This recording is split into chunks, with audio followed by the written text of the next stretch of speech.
बिस्मिल्लाहिर्रहमानिर्रहीम। अस्सलाम वालेकुम नाज़रीन, आप यूट्यूब चैनल देख रहे हैं। मैं इमरान ख़ान हूँ। मियाँ जावेद लतीफ़ साहब ने एक स्टेटमेंट दिया।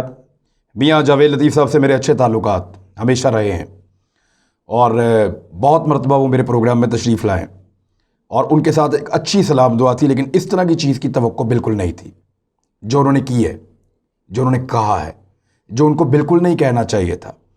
इससे पहले मुझे 2-3 दफ़ा उन पर एतराज़ हुआ जब वो एक शख्स की बेइज्जती करते करते मेंबर कौमी असम्बली की इस लेवल तक गिर गए कि उसकी बहनों का नाम ले लिया और किरदार कुशी शुरू कर दी। उस पर भी मैंने उन्हें कहा था कि ये गलत है, ये आपको नहीं करना चाहिए था।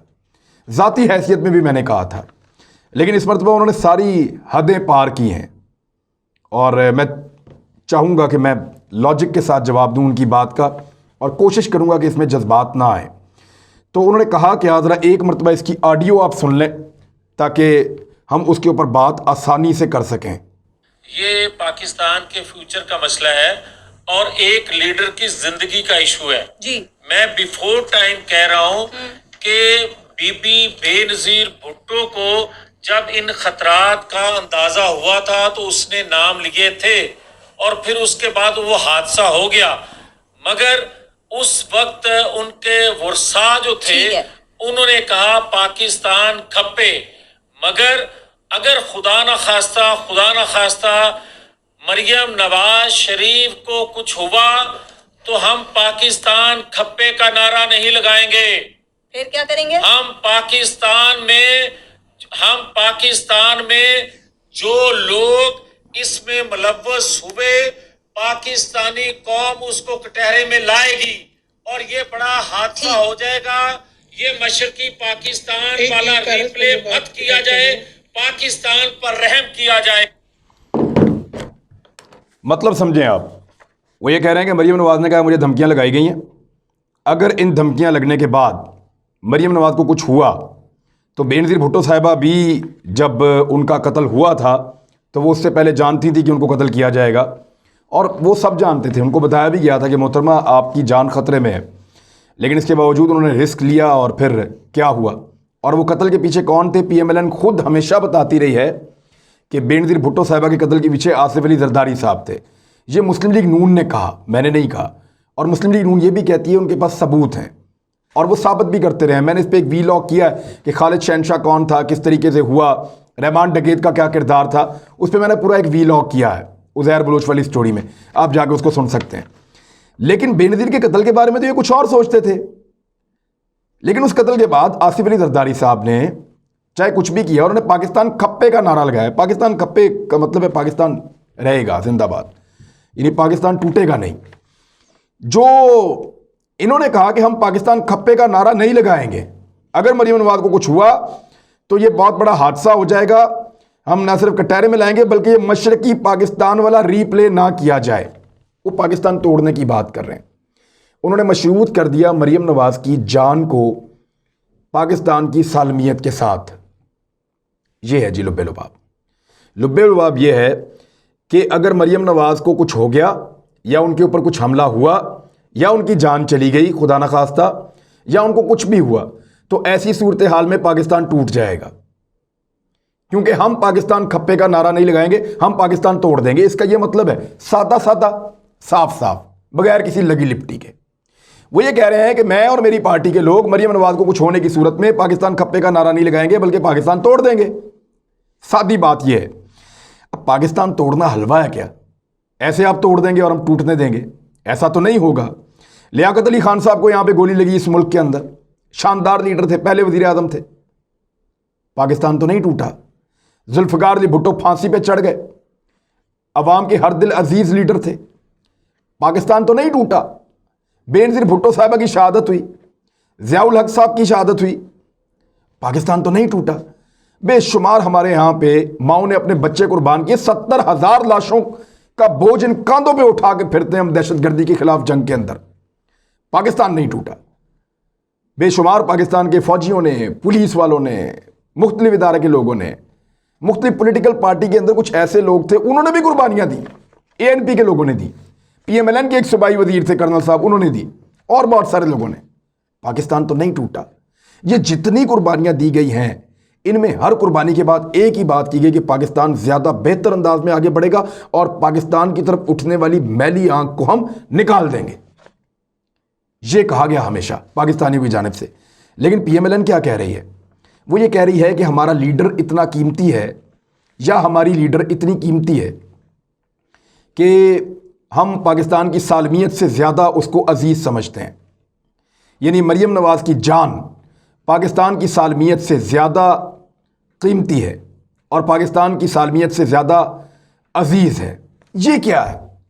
हलफ उठाया आपने पाकिस्तान का, ID कार्ड आपके पास पाकिस्तान का, वफादारी आपको करनी है पाकिस्तान के साथ, जान कुर्बान करने की आप लोग बात करते हैं पाकिस्तान के लिए, और खड़े किसके साथ हैं? यानी अगर मरीम नवाज को कुछ हुआ तो पाकिस्तान तोड़ देंगे, पाकिस्तान खप्पे का नारा नहीं लगाएंगे और सानिया हो जाएगा जिस तरह पहले हो गया था मशरकी पाकिस्तान वाला। मशरकी पाकिस्तान वाला सानिया जाके पढ़े वो कैसे हुआ था। एक वो पूरा जो ज़मीन का टुकड़ा था वो पाकिस्तान के साथ जुड़ा हुआ नहीं था, वो बहुत दूर था, अलग था। हम वहाँ पे वैसे मुकाबला नहीं कर पा रहे थे। इंडिया ने क्या रोल प्ले किया आप उनके हुक्मरानों से सुन लें। जो बात नरेंद्र मोदी ने कही है, मुक्ति बाणी, वो क्या कर रहे थे वहाँ पे, किस किस्म की बड़ी साजिश थी, और उसका मुकाबला करने की पाकिस्तान ने कोशिश की। हमारा पॉलिटिकल विजन भी नहीं था और पाकिस्तान टूटने की गलतियां तो हुई, पाकिस्तान टूटा लेकिन किसी के मरने पे नहीं टूटा। और जो पाकिस्तान तोड़ने का आपने इल्ज़ाम लगाया हमेशा, PMLN ने हमेशा जुल्फ़िकार अली भुट्टो पे लगाया। मुस्लिम लीग नून, उनकी लीडरशिप हमेशा ये कहती रही कि पाकिस्तान को जुल्फ़िकार अली भुट्टो और उनकी पॉलिसीज़ ने तोड़ा है, ये पाकिस्तान को तोड़ने वाले हैं, इन्होंने पाकिस्तान को तोड़ा और दो टुकड़े किया, ये उसके लिए जिम्मेदार है। हमेशा पीपल्स पार्टी को कहते रहे, हमेशा जुल्फ़िकार अली भुट्टो साहब को कहते रहे कि इन्होंने पाकिस्तान को तोड़ा है। और अब मकाफात अमल, यानी अब माफ़ी मांगने के लिए उनके दरबार पे गए हैं गड़ी खुदा बख्श, वहाँ पे माथा टेक के जिए भुट्टो के नारे लगाए इनकी क़यादत ने और अपनी गलतियों की माफ़ियाँ मांगी हैं वहाँ जाके, जी पाकिस्तान आपने नहीं तोड़ा, अब किसी और के खाते में डाल दिए। पहले जुल्फ़िकार अली भुट्टो के खाते में था, अब फौज के खाते में डाल दिया। जब दोबारा फौज की गोद में बैठेंगे फिर जुल्फ़िकार अली भुट्टो के खाते में डाल देंगे। ये पाकिस्तान टूटा है को मजाक तो नहीं है, तारीख को अपनी मर्जी से तो ना मोड़ें आप। कभी आप कहते हैं कि पाकिस्तान तोड़ा जुल्फ़िकार अली भुट्टो ने, कभी आप कहते हैं नहीं भुट्टो तो हीरो था, ये तोड़ा फौज ने। तो एक जगह पे आप खड़े हो जाएं, अपने फायदे और नुकसान के मुताबिक आप बात ना करें और पाकिस्तान ऐसे टूट जाएगा। फॉर गॉड सेक, कई जर्नैल यहां पे मारे गए, बेशुमार फौजी मारे गए, बहुत सारे सहाफ़ी मारे गए, लॉयर्स जो हैं वकला हमारे वो मारे गए, सिविल सोसाइटी का खून बहा है, आम लोगों ने कुर्बानियां दी हैं, बाजारों तक में धमाके हुए। पाकिस्तान तो नहीं टूटा, ये ख्वाब इंडिया का हमने पूरा नहीं होने दिया। उसने यहां पे 70,000 से ज्यादा लाशें गिराई हैं हमारे दुश्मनों ने, जंग को यहां भेजकर, पाकिस्तान के अंदर आग लगाकर। कुलभूषण यादव जैसे लोग यहां पे फिरते रहे। हमने पाकिस्तान नहीं टूटने दिया और ना टूटने देंगे। ये जो आप लोग कहते हैं ना कि मुल्क पे जान कुर्बान है, जरा सोचिए कि आप दिल से कहते हैं। इसको आपने आज गलत साबित कर दिया मियां साहब। आपने जान को, अपनी लीडर की जान को मुल्क के ऊपर फौकियत दे दी है। मुझे आप ये बताएं कि आप शेखुपुरा को पाकिस्तान से अलग कर देंगे अगर मरियम नवाज को कुछ हुआ तो? यानी आपको लगता है कि आप शेखुपुरा को पाकिस्तान से अलग कर देंगे, कोई और मुल्क बना देंगे आप, या इंडिया के हवाले कर देंगे आप? क्या लाहौर वाले रास्ते में आते हैं, कसूर वाले रास्ते में आते हैं, वो आपको ये करने देंगे? या जरा शेखुपुरा के लोगों से पूछें, वो आपके साथ शामिल होंगे? किसी के भी मरने की सूरत में, कोई भी मर जाए, पाकिस्तान का आर्मी चीफ मारा जाए, पाकिस्तान का वजीर आजम मारा जाए, पाकिस्तान का कोई भी बड़े से बड़ा लीडर मारा जाए, पाकिस्तान क्यों टूटे भाई? मैं मारा जाऊं, पाकिस्तान क्यों टूटे भाई? पाकिस्तान को रहना होगा, पाकिस्तान क़यामत तक रहेगा। ये हमारी दुआ है। ये कलमे के नाम के ऊपर मुल्क बना, ऐसे नहीं होगा कि कोई कहेगा जी हमारी लीडर को अगर कुछ हो गया तो पाकिस्तान तोड़ देंगे। नहीं, पाकिस्तान ऐसे नहीं टूटेगा और ना कोई पाकिस्तान को तोड़ सकता है। किसी माई के लाल में इतनी जरूरत भी नहीं है।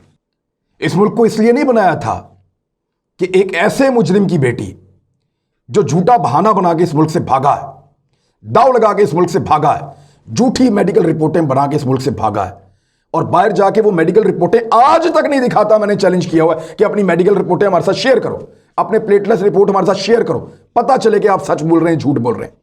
एक ऐसे मुजरिम की बेटी जो खुद जुर्म के अंदर जेल में थी और करप्शन का जुर्म था और जमानत के ऊपर बाहर आई अपने वालिद की अयादत के लिए, और वो भी अब कैंसिल होने जा रही है। बाकायदा उसके ऊपर जो सारा एक केस था जो बनाया गया है इस जानिब से, जो बनाया गया है नैब की जानिब से, और जो अपील फाइल की गई है उसके ऊपर मैं एक डिटेल वीलॉग करूंगा कि मरीम नवाज़ को अब किस तरह के हालात का सामना करना पड़ सकता है। उसको मैं पूरा डिटेल में पढ़ रहा हूँ, 70 से ज़्यादा सफ़े हैं मुझे पढ़ने पड़ेंगे, फिर उसमें मैं देखूंगा, वो फिर आपके साथ मैं उसको शेयर करूंगा इंशाल्लाह आसान ज़ुबान के अंदर।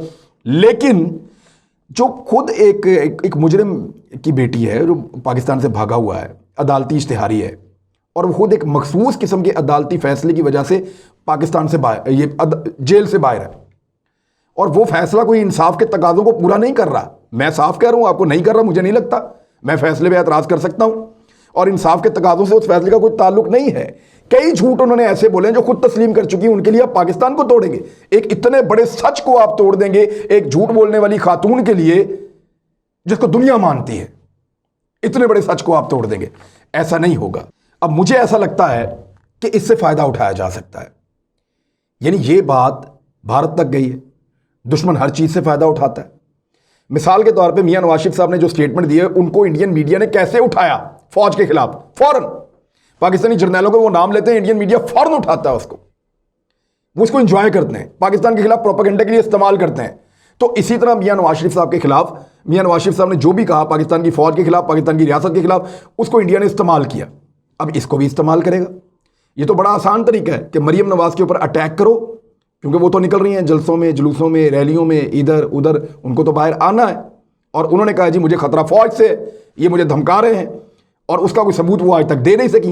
हालांकि हर गैजेट उनके पास है, हर चीज़ वो रिकॉर्ड करते हैं और रिकॉर्डिंग की दुनिया के मास्टर्स हैं। मैं ये जानना चाहता हूं कि अगर मरीम नवाज साहिबा को कोई इंडियन आके अटैक कर देता है, या किसी इंडियन साजिश के नतीजे में उनके ऊपर एक हमला होता है, तो क्या उसके बाद पाकिस्तान को तोड़ देंगे PMLN वाले, या पाकिस्तान में अनार्की फैल जाएगी, पाकिस्तान के हालात ख़राब हो जाएंगे? तो ये तो फिर इंडिया को फ़ौरन कर देना चाहिए कि मरीम नवाज के ऊपर अटैक करें। यानी इस किस्म की चीज़ें नहीं करनी चाहिए। अपने इख्तलाफात को मुल्क के अंदर आपको तय करना चाहिए, इस लेवल तक मत जाइए, इस हद तक मत गिरिए अपने केसेस के लिए, अपने मामलात के लिए, अपनी सियासत के लिए और अपने इक़्तिदार के लिए कि आप मुल्क का नुकसान करना शुरू हो जाएं, या आपको अपने इक़्तिदार, अपने लीडर और अपनी सियासत मुल्क से ज़्यादा अजीज हो जाए। इस हद तक मत जाइए। इस हद तक जाएंगे मुल्क को नुकसान पहुंचेगा, दुश्मन फ़ायदा उठाएगा इस बात का। और अब मेरे ख्याल में मरीम नवाज के लिए जो सबसे महफूज जगह है, क्योंकि हुकूमत की जिम्मेदारी बहुत बढ़ गई है इसके बाद, इदारों की जिम्मेदारी बहुत ज़्यादा बढ़ गई है इसके बाद, कि मरीम नवाज साहबा को महफूज रखा जाए, तो उनके लिए सबसे महफूज जगह जेल की चारदीवारी हो सकती है, जहाँ उनकी जान को ख़तरा नहीं होगा और वहाँ उनको मुकम्मल हिफाजत के अंदर रखने की कोशिश की जा सकती है, या पूरे बंदोबस्त किए जा सकते हैं। क्योंकि वो बाहर रहेंगी तो अपनी मर्ज़ी से मूव करेंगी, आप उनको रोक नहीं सकेंगे। वो किसी जुलूस में, जलसे में, रैली में, हर जगह जाएंगी। और मैं उनको कैद करने की हिमायत नहीं कर रहा, मैं तो सिर्फ ये कह रहा हूँ कि जो कानून है उसके ऊपर अमल दरामद किया जाए, और जो इंसाफ के तकाजे हैं उनको पूरा किया जाए। या तो जितनी भी औरतें इस वक्त जेल के अंदर मौजूद हैं सबको छोड़ दें, सबको बाहर निकाल दें, कि उनके वालिद बीमार हैं, चाहे वो वालिद दुनिया में हो ना हो, पाकिस्तान में हो ना हो, कहीं और दुनिया में जहाँ मर्जी हो, उनको बाहर निकाल दें आप। सिर्फ वो इतना कहें मेरे वालिद बीमार हैं, मैं बाहर जा रही हूँ, तो जज उन सारों को छोड़ दे। लेकिन अगर उन सबको नहीं छोड़ सकते तो फिर इंसाफ के तकाजे पूरे करते हुए मरीम नवाज साहिबा की ज़िंदगी को महफूज बनाना होगा। और उनकी ज़िंदगी को महफूज बनाने के लिए एक एप्लीकेशन जो है वो दाखिल करवा दी गई है नैब की जानिब से, और उस एप्लीकेशन के ऊपर एक डिटेल वीलॉग करेंगे। जब तक के लिए अपना ख्याल रखिएगा, अपने इस चैनल का भी। अल्लाह हाफ़िज़।